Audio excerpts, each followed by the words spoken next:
से करें बातें की एक और एक्साइटिंग एपिसोड के साथ। मैं हूं आपकी होस्ट हिना नियाज़ी। कैसे हैं आप लोग? आप कैसी हैं? I am pretty good. लगता 10-12 तोते रगड़ के सूट बनाया है। चलो, आप लोग इतनी बातें करते हैं मेरे ड्रेसेस पे, मुझे ये बताइए कलर कौन सा है? अच्छा, अगर बता दिया तो कोई गिफ्ट मिलेगा, चलें अगले एपिसोड में, लेकिन बता दें कि कलर क्या है। इसको क्या बोलते हैं? बॉटल। और आपने कौन सा कलर पहना है? ग्रीन। क्या बना? Bottle green. Oh my God, how could you be so smart. Bottle green, you are evergreen.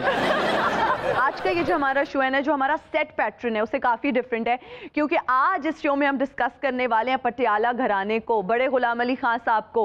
Patiala घराना और कसूर का घराना जो है, उनका एक जो रिलेशन था वो किस तरह से बना, ताल्लुक शुरू कहाँ से हुआ। बड़े बड़े उस्तादों की बात करेंगे, बड़े बड़े शागिर्दों की बात करेंगे। लूटो तो दाना लगे। तो बुलाए ना फिर अपने महान फनकारों, गुलकारों को। अरे क्यों नहीं। हमारी जो आज की पहली मेहमान है वो टीवी, फिल्म और मॉडलिंग इंडस्ट्री पे छाई हुई हैं। आप सबकी तालियों में तशरीफ लाती हैं मोहतरमा जिया अली साहिबा।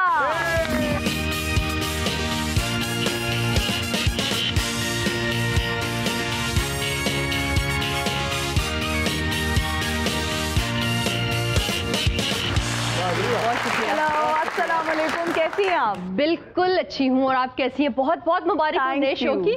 सो beautiful. Thank you so much. Please thank you so much. Thank you. Jiya Jiya, ये क्या किया तुमने? मेरा दिल ले लिया। जिया, तुमने देखा नहीं इतना खुला घिया। ये लाइन में इंतजार कर रही होती हूँ कि आप मुझे कब कहेंगे। It's an honour. फिर से बाबा जी का दिन बन गया। बाबा जिया जी की नई शादी हुई है, तो भाईजान से कोई मार ना खा लेना। अरे जिया, मुबारक हो। Thank you sir. जिया, ये क्या किया? सर बस मैं समझती हूँ कि आपको फॉलो किया। और मैं आपको बताना चाहती हूँ मेरे मियाँ आपके बहुत बड़े फैन हैं। Thank you very much. हम लोग दोनों मियाँ बीवी अक्सर ड्रामे देखते हैं, और सीरियसली जिस तरह की मज़ाक और जिस तरह सोफिस्टिकेटेड तरीके से आप लोग हमें हंसाते हैं, I think it's bless you guys. और जो हमारे अगले मेहमान हैं वो हमारे मेहमान नहीं, आप यूँ समझें कि वो एक कंप्लीट बुके हैं, और पूरा पटियाला घराना ही आज हमारे शो का हिस्सा बनने जा रहा है। और अब सबकी तालियों में तशरीफ लाते हैं मौसीकी की दुनिया के जादूगर, लेजेंडरी सिंगर उस्ताद हामिद अली खान और उनके बच्चे रागा बॉय।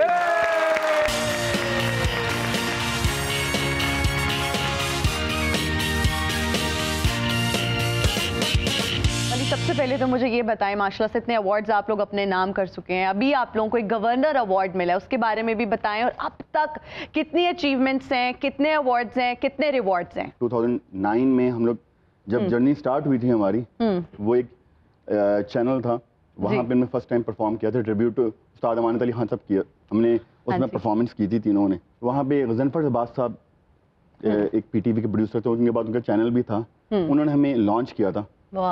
और उसके बाद हमें नहीं याद पड़ता कि हम दुनिया के किन कंट्रीज में जाके पाकिस्तान को रिप्रेजेंट किया, और हम लोग ऑलमोस्ट 18 कंट्रीज में परफॉर्मेंसेस की, और दुनिया के ऐसे वेन्यूज हैं जहां पे अभी तक किसी पाकिस्तानी आर्टिस्ट ने परफॉर्म नहीं किया। अभी 2016 में हमने परफॉर्मेंस की थी मोरक्को फेस्टिवल, जो कि दुनिया के सेकंड लार्जेस्ट सूफी फेस्टिवल है। That's an achievement itself, भाई। Saudi Arabia, Canada, America, almost पूरी दुनिया में हमने परफॉर्म। इंडिया में हमने, चाइना में हमने 30 कंट्री से अवार्ड विन किया, और उसको पाकिस्तान को फर्स्ट प्राइज विन करके दिया था, जो कि आज भी वो trophy Pakistan national council of arts में वो ट्रॉफी मौजूद है, जो कि हमने फर्स्ट प्राइज विन करके दिया था पाकिस्तान को। और मैं ये कहना चाहूँगा कि बड़े फिर पाको इनमें हमारी पटियाला घराना फैमिली कैसी है, जिसमें 5 प्राइड परफॉर्मेंस, 2 सितारा इम्तियाज, और अभी रिसेंटली मुझे गवर्नर अवार्ड मिला क्लासिकल म्यूजिक में। हाँ जी। वो अल्लाह ताला ने मुझे मिला। आप जैसे लोग पाकिस्तान के लिए बाइस फख्र हैं। ये लोग हमारी आन है, हमारी शान है। बिल्कुल। नया आप मुझे ये बताओ, इतनी जगहों पे परफॉर्म किया ऑल ओवर द वर्ल्ड, सबसे ज्यादा अच्छा क्राउड किस जगह का था? पूरी दुनिया में किया, मगर हमें जो याद है वो मोरक्को में एक ये था कि फेस्ट में जब हम लोग परफॉर्म कर रहे थे तो बारिश हो रही थी। अच्छा, हम लोग ये देख रहे थे कि बारिश हुई तो सब लोग भाग जाएंगे, ओपन एयर था। Exactly. और सब लोगों ने बारिश में खड़े होकर कॉन्सर्ट किया। अरे वाह, क्या बात है जी, आप लोग हमारी आन है, शान है, और बाबा बड़ा बेईमान है। जिया इन दोनों ने भी एक जगह परफॉर्म किया तो बारिश हो गई, फिर उन्होंने बन लिया होता कि जब तक बारिश खत्म नहीं होनी फर्नीचर सुकना नहीं तुसी जा नहीं सकते। बाबे ने भी एक कॉन्सर्ट चेंज ही बारिश से गाना गाया। अच्छा, पहली कणी बजी कौमे चुटो। इनाम आपकी तरफ आऊंगी, मुझे ये बताओ कि कभी जेलिसी हुई है भाइयों से, जैसा वली एक्टिंग भी करते हैं, मतलब वो बड़े लाइमलाइट में रहते हैं, कभी इनसिक्योरिटी के बहन भाइयों में होते हैं अक्सर? एक्चुअली इसलिए नहीं होती, ये मेरे रियल ब्रदर हैं तो अपने भाइयों से उतनी ना जलसी होती है। कभी भी नहीं फील हुआ कि यार ये मुझे क्यों, ये मैं कर लेता? नहीं, ये एक्चुअली ये बात ये है कि मैं इनके लिए हमेशा दुआगो रहता हूँ। ये तरक्की करेंगे तो मैं ये समझूंगा कि मैं तरक्की कर रहा हूँ। ना जी, इस घराने की खसूसियत ही है वे कि माशाल्लाह मिलजुल के गांदे ने, बिल्कुल एक दूसरे को रिस्पेक्ट देंदे ने। क्या बात है ना हमारे, थैंक यू वेरी मच। हमारे कॉन्सर्ट्स पे कहीं पूरी दुनिया में कोई कहेंगे वली बहुत अच्छा गा रहा है, हाँ जी, कहीं कह रहे हैं इनाम बहुत अच्छा गा रहा है। मुझे हमें इनका बहुत मजा आया, इसका बहुत मजा आया की बहुत तो उस सिंगिंग। वक्त क्योंकि हमारे अब्बू ने हमें ये बात बताई हुई है जी। कि किसी को भी लोग पसंद करें बात तो एक ही है ना। एक ही है, अरे भाई। और उसमें इनाम और मैं दोनों जोड़ी में भी हम लोग क्लासिकल भी गाते हैं, अपना हाँ जी। खानदानी जो सिलसिला लेके चल रहे हैं, Legacy को भी अब्बू हमने का, अपने जी दादा जी, वगैरह बहुत स्ट्रांग है वो। उसमें ये होता है जब हम लोग गा रहे होते हैं उस वक्त ऐसे इस वक्त यहाँ भाई भाई नहीं होते मेरा उस वक्त उसमें लेके जंग हो रही होती है। अच्छा, वैसे डांट किससे ज्यादा पड़ती है कि सुर नहीं ठीक था, जो सीरियस ही हो जाएं? प्रेशर हम फील करते हैं कि फादर के साथ जब हमारे अब्बू साहब आज जो हमारी खैर नहीं है, कुछ भी हो सकता है। आज हम यहाँ पे फंस गए थे, आप यकीन करें कि आज हम डर गए थे हमें नहीं मालूम था कि आप लोगों ने इनवाइट किया हुआ है कि ये सरप्राइज था भाई। सरप्राइज ही था। जब वो हमारे साथ गए हैं तो हम लोग उनके साथ क्या गाना है, हम लोग तो हमारी तो लेकिन जब लोग गा रहे थे ना तो मैं आपके बाबा का फेस एक्सप्रेशन देख रहा था जी जी, और मुझे रोना आ रहा था कि इतने खुश हो रहे थे कि मेरे बिल्कुल उनके चेहरे पे वो खुशी नजर आ रही थी। और मैं ये कहना चाहूंगा कि आज हम जो कुछ भी है इनकी बदौलत है, अपने बिल्कुल बेशक। गाने ना अपने प्यो दादे का काम हाँ जी। तो एक दूजे ते मैं उदों PSL ही हिसाब हो जाता कि बाबर आजम ते हसन अली आमने सामने होते एक दूजे ते खून दे प्यास। मुझे ये बताएं कि ठुमरी और ख्याल में क्या फर्क है गाकर? एक ख्याल में ख्याल होता है जरा हार्डकोर क्लासिकल, ठीक है, उसमें वो एक्चुअली जो पहले इसकी शुरुआत ये कि विलंबत होती है पहले, जिसमें स्लो से अलाप और लगाव वगैरह, और उसके बाद ख्याल जिसमें थोड़ा सा उसको उठा तेज किया जाता है उसको। ठीक है, थोड़ा सा अगर गुनगुना दे साथ। जैसे हमारा ख्याल है जी, मज़लत पूछ दिया तूफान, वाह, ने मैं मज़लत पूछ दिया तूफान, आया तुझे या वो तुझे या वो सहेलियो ओ नी मैं मज़लत। क्या खूबसूरत ख्याल माशाल्लाह। लागी रे तो से लागी नजर सैया लागी रे तो से लागी नजर सैया लागी रे तो से लागी रे तो से लागी रे तो से लागी वाह, वाह, वाह। लागी रे तो से लागी नजर सैया लागी रे तो से लागी। क्या बात है, कितना सोना उन्होंने ख्याल पेश किया है। सही बात है, तो मेरे बारे की ख्याल है? कोई ख्याल नहीं है। अगर ठुमरी को थोड़ा सा लाइट कर दे तो क्या गजल बनती है? ठुमरी और गजल नीम क्लासिकल में आता है। अच्छा, ये उसके बाद फिर गीत जैसे फिल्मों के गाने या कोई पंजाबी सॉन्ग या वो फिर गजल के बाद है। पहले ख्याल है, ख्याल के बाद वो आता है क्लासिकल में। ओके पूरी राग की शक्ल, उसकी बंदिश, जो ख्याल होते हैं जी, तराने हैं, बंदिशें हैं, तो उनके बाद जो नीम क्लासिकल में फिर वो आती है ठुमरी गजल, ये दोनों चीजें आती हैं। इनाम आपकी तरफ आऊंगी, मुझे ये बताओ सबसे ज्यादा इवेंट्स कौन पकड़ता है, सबसे ज्यादा पैसे कौन कमाता है? हाँ जी, बता दो भाई। बता दो, आज सारे राज खोल दो, बता दो। मैं सिना ये पूछना चाह रहे हैं कि तिन्ना चो धोर में सैर दा कौन ज्यादा? एग्जैक्टली। जिदा जग लग जाए। सारे इवेंट्स रागा बॉयज के जो होते हैं ना, वो बली करता है, सारा डिजाइन कर रहा है। सारे पैसे आपके अकाउंट में? हाँ जी। सारे अब्बू को बताते हैं या कुछ छुपाते भी? नहीं, इनको पता ही होता है। नहीं तो ये ATM का पासवर्ड क्या सबको पता है या आपके पास? नहीं, ATM तक तो जाते ही नहीं है वो, शो पे पहुंचते हैं तभी साथ कह रहे हिस्से डाल लेते बकरे हो जाते वो बकरे वाली गल ही नहीं जिब्बा भी नहीं होता वो कहते कि सानू मिल जावे साडा पार्ट सानू मिल जावे। अच्छा, तो ये तीनों के अकाउंट में जाती है या खान साहब का भी बीच में कट लगता है? नहीं जी, मेरी तो सोच जी इन्हीं के अकाउंट में टाइटल ते होना दा ते मंगर ले ਤੁਹਾਡਾ जिस तरह लेकिन देखिए जेएनएन दा शो है तो मंगण लें ਤੁਹਾਡਾ है।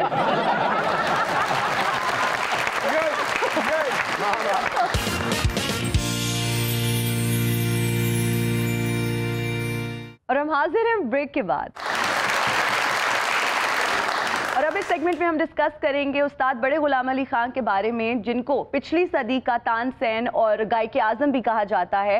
ये सेगमेंट इस लिहाज से बहुत स्पेशल है क्योंकि इस सेगमेंट में हम आपको वो इन्फॉर्मेशन देंगे, उन चीज़ों के बारे में बात करेंगे जो आज से पहले ना आपने अपनी टीवी स्क्रीन पर देखी होंगी, ना उनके बारे में सुना होगा। इसी हवाले से आज हमें डमी म्यूजियम से ज्वाइन किया है खान साहिबान ने, जो कि अपने म्यूजिक का तड़का देंगे और रागा बॉयज इनकी शदीद क्लास लेने वाले हैं। पूछेंगे इनसे सुर, ताल और तान के बारे में। और आज हमने ये सेगमेंट इसलिए डिजाइन किया है कि हम आपको बता सकें कि जिस घराने के शागिर्द बड़े गुलाम अली खान साहब इतने अजीम गायक थे, उनके उस्ताद जो हैं वो कितने अजीम होंगे। हाय हाय, ये साडा भी मुर्शद घराना ही ना जी। इस घराने तो बाद गायकी रह किथे गई है? ਉਹ ਵੇਖੋ ਤੇ ਸਹੀ ਉਹਨਾਂ ਦੇ ਸ਼ਾਗਿਰਦ ਕਿੱਥੇ ਪਹੁੰਚ ਗਏ ਨੇ। और ਤੁਸੀਂ कैसे बेमराद हो और ਤੁਸੀਂ टाइम सिर अपने घर नहीं पहुंचते। ਤੁਸੀਂ ਤਕਰੀਬਨ ਕੂੜ ਹੋ और अनकरीब बसीठ लोग। ए भला कूड़ ते बसीठ क्यों कह रहे ने? क्यों जी? ए कूड़ ते बसीठ कह के ए समझ रहे ने कि ਅਸੀਂ ਕਲਾਸ਼ਨਕੋਵ ਦੀ ਨਾ ਗੋਲੀਆਂ ਮਾਰ ਰਹੇ ਹਾਂ। ਤੁਹਾਨੂੰ ਪਤਾ ਬਸੀਠ ਕਿਹਨੂੰ ਕਹਿੰਦੇ ਨੇ? ਨਹੀਂ ਗਾਲ ਹੁੰਦੀ ਜੇ ਗੰਦੀ, ਤੁਹਾਨੂੰ ਕਹਿਣ ਡਏ ਜੇ। ਹਾਏ ਹਾਏ ਮਰੋ, ਤੁਹਾਨੂੰ ਉਹ ਕੀੜੇ ਪੈਣੇ ਜਿਹੜੇ ਮਰੂਦਾਂ 'ਚ ਪੈਂਦੇ ਨੇ। ਖੈਰ ਛੋਟੇ ਹੁੰਦੇ ਨੇ। ਸਾਨੂੰ ਉਹ ਕੀੜੇ ਪਾਉਣ ਡਿਆ ਜਿਹੜੇ ਬੜੇ ਮਜ਼ੇ ਲੈਂਦੇ ਨੇ ਅਮਰੂਦ ਦੇ ਪੇੜ। ਸਹੀ ਕਹਿ ਰਿਹਾ, ਸਹੀ ਉਹ ਕੀੜਾ ਨਾਲ ਲੈ ਕੇ ਆਇਆ। ਜਿਹੜਾ ਅਸਲ ਮਤਾਈ ਨਾਲ ਪਾਇਆ ਨਾ, ਵੇਖੋ ਇਹ ਵੀ ਮੌਲਾ ਤੋਂ ਪਾਏਗਾ। ਅਸੀਂ ਇਸ ਟਾਈਮ ਬੰਬੇ ਤੱਕ ਪਹੁੰਚ ਜਾਣਾ ਸੀ ਜੇ ਸਾਡਾ ਪ੍ਰਮੋਟਰ ਇਹ ਨਾ ਹੁੰਦਾ ਤੇ। ਮਰੇ ਵਾਗੇ ਤੋਂ ਵੀ ਝਾੜਾ ਪਵਾ ਕੇ ਵਾਪਸ ਘੱਲ ਦਿੰਦੇ ਨੇ। ओ शुक्र करो 1300 के फंक्शन कराए हैं, वरना कोरोना में भूखे मरते। लानत ऐसे फंक्शन ते हिस्से करके भी पूरा 100 जेब च नहीं आया। हम मरो कूड़ो, चुप हो जाओ। और साडा मुर्शद घराना साडे कोल बात है। ਅਸੀਂ ਤੇ ਇਹਨਾਂ ਦੇ ਅਦਬ ਦੀ ਨਹੀਂ ਕੁਝ ਕਹਿਣ ਦੇ ਤੁਹਾਨੂੰ। हाय हाय, ਅਸੀਂ ਤੇ ਰੱਖ के बदवा दिए, तामिल फिल्म नालों बहुता दूर जांदा बंदा। ओहो, मैंने इतने बड़े उस्तादों पे सेगमेंट रखे और आप लोगों ने आते ही लड़ाई शुरू कर दी है। जी ਤੁਹਾਨੂੰ ਪਤਾ ਪੜੀਆਂ ਲਿਖੀਆਂ ਗੱਲਾਂ ਨਾ ਕੂੜਾ ਦੇ ਸਾਹਮਣੇ ਕਿਉਂ ਕਰਦੇ ਹੋ? ਓਏ ਕਰਨ ਦਿੰਦੇ ਨੇ ਨਾ ਮੁਰਾਦ। ਉਹ ਬੇਟੇ ਹੈ ਹੀ ਪੜ੍ਹੀ ਲਿਖੀ ਤੇ ਪੜ੍ਹੀ ਲਿਖੀ ਗੱਲਾਂ ਹੀ ਕਰੇਗੀ ਨਾ। ਉਹ ਕਿਹੜੇ ਕਿ ਫਨਕਾਰ ਦੇ ਪਈ ਤੇ ਸੁਰਲੇ ਦੇ ਗੱਲਾਂ ਕਰੇ ਹੋ। ਐ ਭਾਈ ਵੇਖੋ, ਮਰਨਾ ਰੋਦ ਸ਼ਰਟ ਇਸਤਰੀ ਕਰਾਉਂਦਾ, ਨੱਕ ਇਸਤਰੀ ਕਰਾ ਕੇ ਆ ਜਾਂਦਾ। ਅਕੀਨਾ ਜਿਹੜਾ ਜਿਹਨੇ ਕੂੜਾ ਦਾ ਲਾੜਾ ਜੇ। हाँ यार, एडा इजी ना लवो। ये भी बड़े बड़े खान साहब लोग ने। अच्छा जी। और रागा बॉयज ने ना, ये माठा बॉयज ने। ओहो भाई, आप लोग चुप करेंगे? हम लोग बात कर रहे हैं उस्ताद बड़े गुलाम अली खान साहब की। तू कन्फर्म बताया ना बचिए। क्यों?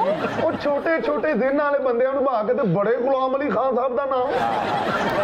भाई मैं चाहती हूँ कि सबको पता चले कि बड़े गुलाम अली खान साहब पैदा कब हुए, कहाँ हुए।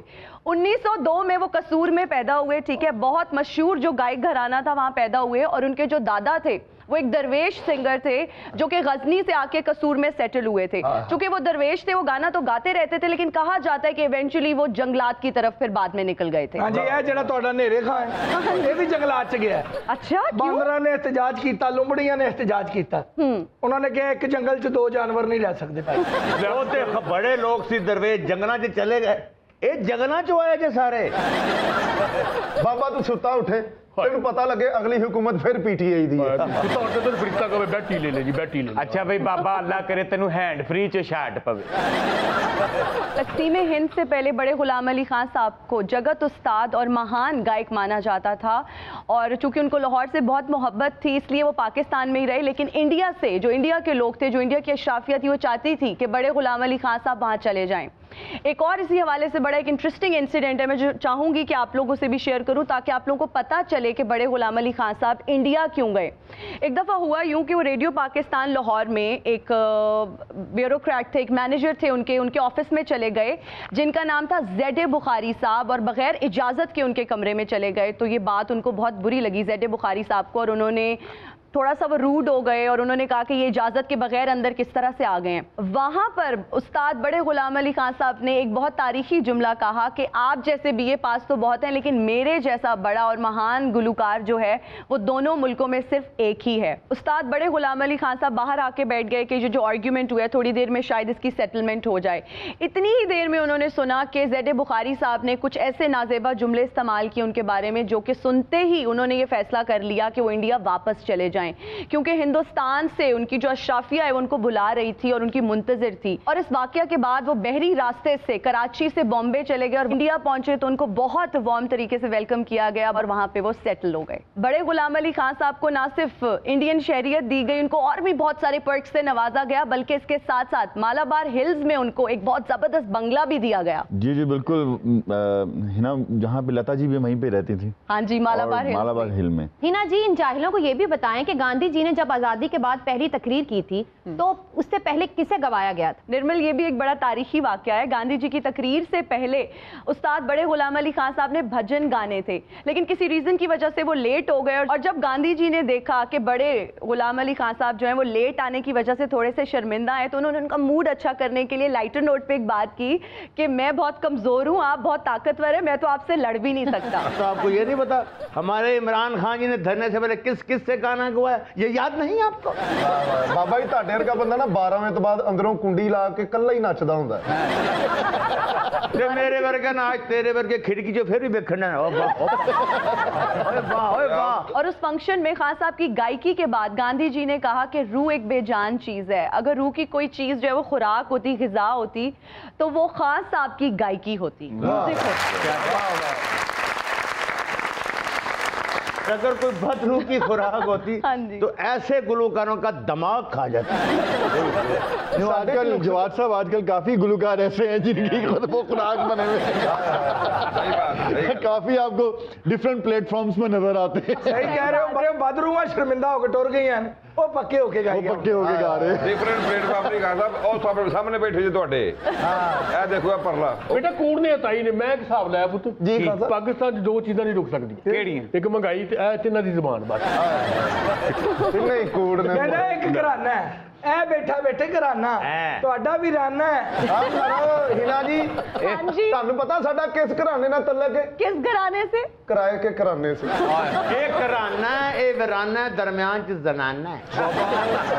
क्लासिकल गुलकार ने ते एक क्लासिकल ना कोई इंस्ट्रूमेंट नहीं हैगा, ना सतार, ना तबला, ना तानपुरा, ना सरंगी। और तेरे को है की यार? ਇਹ ਜਿਸ ਤਰ੍ਹਾਂ ਕਿ ਤਾਨਪੁਰੇ ਨਾਲ ਸਰੰਗੀ ਨਾਲ ਵੱਡਾ ਢੋਲ ਲੈ ਤੇ ਜਾ ਯਾਦਗਾਰ ਵਜਾ ਜਾ ਕੇ। ओए तुम किनारी नहीं, ये पाटा में कुल्फियां बेचदा। बाबा जी ਤੁਹਾਡੇ ਵਰਗਾ ਬੰਦਾ ਅੱਛੀਆਂ ਗੱਲਾਂ ਸਮਝਾ ਕੇ ਅਗਲੇ ਨੂੰ ਕਹਿ ਰਿਹਾ ਹੁੰਦਾ ਮੈਨੂੰ ਸਕੀਮ ਮੋਡ ਲਾ ਦੀ। ਅਲੀ ਭਾਈ ਉਹ ਜਿਹਨੇ ਗਿਟਾਰ ਫੜੀ ਹੈ, ਤੁਹਾਨੂੰ ਕਸਮ ਗਿਟਾਰ ਇਹ ਚ ਫੜੀ ਦੀ, ਇਹਨੇ ਤੇ ਗੁੱਡੀਆਂ ਲੁੱਟਣ ਵਾਲਾ ਝਾਗਾ ਫੜਿਆ ਹੁੰਦਾ। ਉਹ ਮਰੇ ਕੋ ਹਿੱਲ ਜੁੱਲ ਉਹਨਾਂ ਨੂੰ ਲੱਗਦਾ ਫੋਟੋ ਲੱਗੀ ਤੇਰੇ ਗੁੱਡੀ ਲੁੱਟ ਰਹੇ। ਅਸੀਂ ਆਪਣੇ ਉਸਤਾਦਾਂ ਕੋਲੋਂ ਬਹੁਤ ਕੁਝ ਸਿੱਖਿਆ ਸੀ ਨਾ। ਅਸੀਂ ਇਹਨਾਂ ਕੋਲੋਂ ਸਿੱਖਿਆ ਕਿ ਪਰਸੋਂ ਦੀ ਰੋਟੀ ਨੂੰ ਪਾਣੀ ਲਾ ਕੇ ਤਾਜ਼ਾ ਕਿੰਜ ਕਰਨਾ। ਇਹਨਾਂ ਦਾ ਉਸਤਾਦ ਤੇ ਐਡਾ ਮਨਹੂਸ ਬੰਦਾ ਹੈ, ਤਾਜ਼ਾ ਰੋਟੀ ਨੂੰ ਹੱਥ ਲਾਏ ਨਾ तो बासी हो जाती। बाबा जुगत नहीं है, ये साइंस सर जी साइंस ही है ना, ओहो जी जुत्ती ओहो जिहा मूंह साइंस नहीं दिखी है। जिन्ना गौर मेरे ते करते ना घर ते करे तेरे हालात ठीक हो जाए।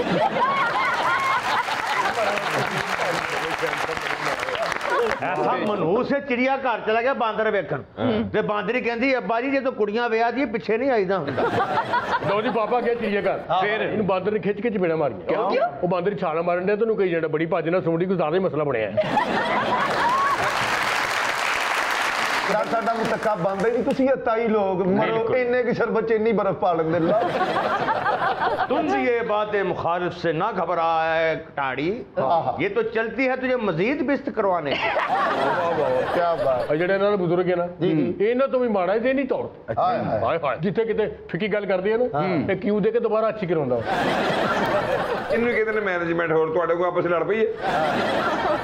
ना जी एक बात बताएं, हमें पता चला है कि इंडियन मूवीज में खान साहब ने सबसे ज्यादा मुआवजा लिया है, ये बात कितनी दुरुस्त है? ये बात 100% सच है। जब मुग़ल आज़म फिल्म के लिए म्यूज़िक की बात हो रही थी और म्यूज़िक कंपोजिशन के लिए बात हो रही थी तो के आसिफ साहब ने नौशाद साहब से पूछा था कि तानसेन की आवाज़ कौन निकालेगा, तो तब उन्होंने बताया कि तानसेन की आवाज़ तो इस दौर में बड़े गुलाम अली खान साहब भी निकाल सकते हैं, वही इतना अच्छा गा सकते हैं।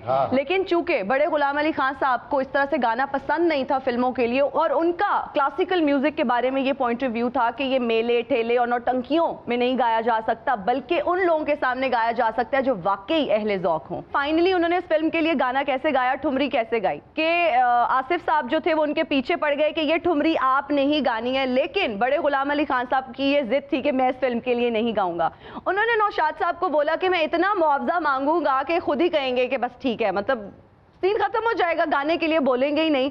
लेकिन जब उन्होंने डिमांड किया 25,000 रुपए उस वक्त ठुमरी के लिए, तो उनको वो पैसे मिल गए और के आसिफ साहब ने उसी वक्त अपने जेब से 10,000 रुपए उनको एडवांस दे दिए और उन्होंने साथ में ये भी कहा कि आपके फन की कोई कीमत है ही नहीं।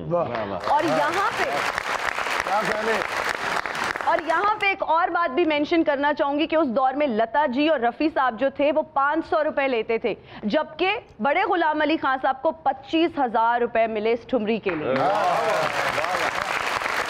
और वो ठुमरी क्या उन्होंने गाई है, प्रेम जोगन। आसिफ साहब ने कि फिल्म च मुंह मंगी कीमत मंगी, उन्होंने कट भी करता ते अंदर भी कराता। हिना जी वो ते 25,000 एडवांस है, साडे उस्ताद होरां नूं एक बंदा 1,000 रुपया दे के गया ते समझदे हरे क़यामत तक गाना है। अच्छा, अब आप लोगों के लिए एक सवाल है, क्या आप लोगों को पता है कि वो ठुमरी जो है वो पिक्चराइज किस तरह से हुई? बाबे ने पता नहीं, बहुत पुराना है बाबा दस।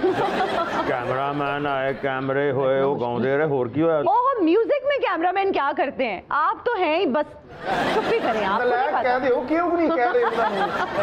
हिना जी मैं आपको बताती हूँ कि उन्होंने ये ठुमरी कैसे गाई। जरूर बताइए। फिल्म एडिट और शूट हो चुकी थी, उन्होंने कहा ये फिल्म का सीन आप मेरे सामने प्ले करें, उधर लूप चल रहा था और वो लाइव गा रहे थे। Just like इस तरह की ठुमरी। हाँ जी, आजकल फिल्म्स की हम लोग जब कोई डब कर रहे होते हैं, हाँ जी, तो सामने वो चल रहा होता है, उन्होंने लाइव गाया था। हाँ। ऐसे खान साहब, बड़े गुलाम अली खान साहब की याद ताज़ा करने के लिए अगर ठुमरी के 2 बोल आप सुना दें। बजो बदा गोला गोल जा रे बाजो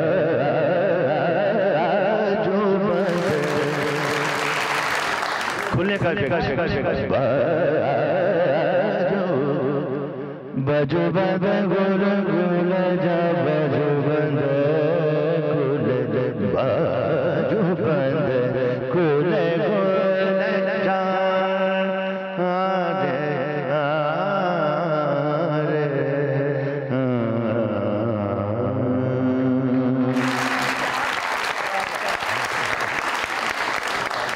तो ये थे उस्ताद बड़े गुलाम अली खान साहब। सर, आपके घराने की गायकी को आकार की गायकी कहा जाता है, अगर आप आकार का थोड़ा सा मुजाहिरा कर दें तो हमारे सेगमेंट का मकसद कंप्लीट हो जाएगा, पूरा हो जाएगा।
पापा मापन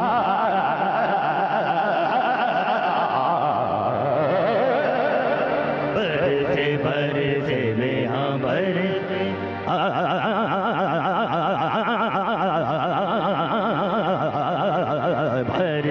बरसे में हाँ बरसे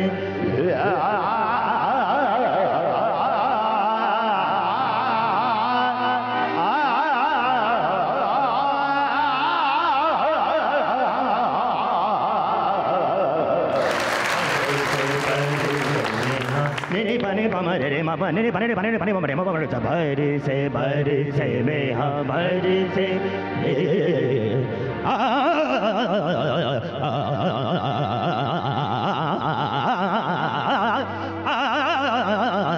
बरसे बरसे में हाँ बरसे में हाँ बरसे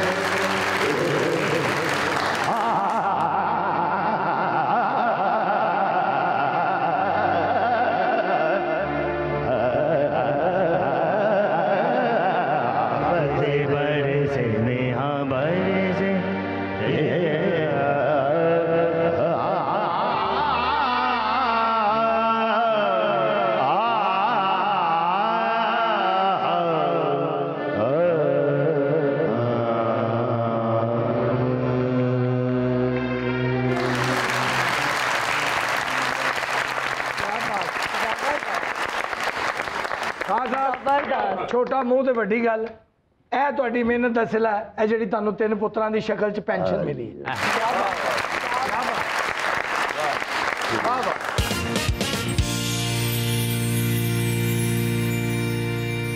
और हम हाजिर हैं ब्रेक के बाद।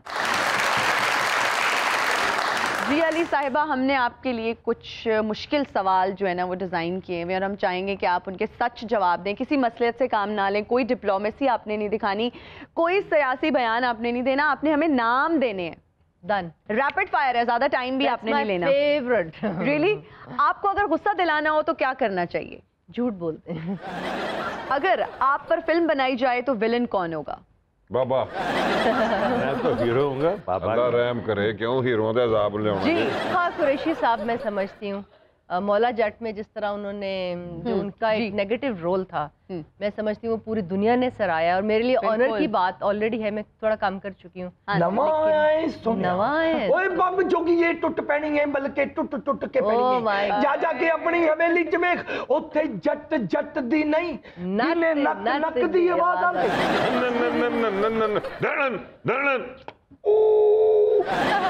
मेरा ख्याल है उस फिल्म में खोते का रोल था और मेरे उत्ते बैठे। हम लोग ट्रैवल कर रहे थे, मैं बहुत यंग छोटी बच्ची थी उस वक्त जब ये फिल्म पूरी दुनिया में देखी जाती थी और हम लोग लिबिया में उस वक्त रह रहे थे। आप बिलीव करें कि हमने अरब्स को जो है वो ये फिल्म वहाँ पे सिर्फ लगी ही रहती थी। वाह। आई थिंक 8-10 साल मैंने देखा कि ये हर उस सिनेमा में ऑन रहती थी हर वक्त रोज।